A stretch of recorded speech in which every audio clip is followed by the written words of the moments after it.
बहुत समय पहले की बात है। एक खूबसूरत हरे भरे मैदान में एक नन्हा सा कोमल दिल वाला खरगोश रहता था, जिसका नाम बेनी था।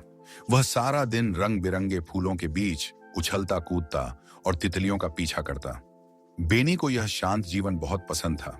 एक दिन जब सूरज चमक रहा था और हवा में खुशबू फैली हुई थी, बेनी के पास उसकी दोस्त मियाँ चूहिया दौड़ती हुई आई। वह घबराई हुई थी और उसका छोटा सा मफलर हवा में लहरा रहा था। बेनी, एक नन्ही चिड़िया तूफान में अपने घोंसले से गिर गई है और अब वह जंगल की गहरी झाड़ियों में फंस गई है, मियाँ ने हाँफते हुए कहा। बेनी ने एक पल को झाड़ियों की ओर देखा। वह जगह अंधेरे, मोटी बेलों और अजीब आवाजों से भरी थी, लेकिन उसके दिल में डर के साथ साथ एक जज्बा भी जागा, किसी की मदद करने का। बेनी ने हिम्मत की, मियाँ का हाथ थामा और दोनों दोस्त इस खतरनाक सफर पर निकल पड़े।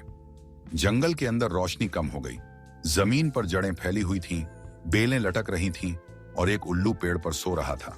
लेकिन बेनी और मियाँ ने हिम्मत नहीं हारी।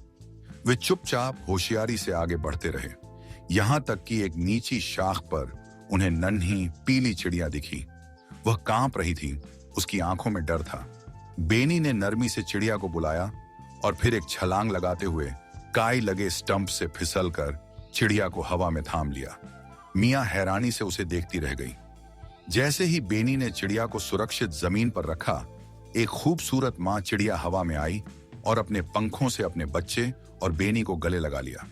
इसके बाद जब वे तीनों वापस मैदान में आए तो सारे जंगल के जानवर इकट्ठा हो चुके थे।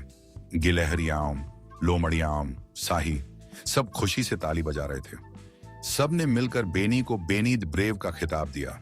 आखिर में जब सूरज ढल रहा था और आसमान नारंगी और गुलाबी रंगों से सजा हुआ था, बेनी और मियाँ मुस्कुराते हुए मैदान से दूर चले गए।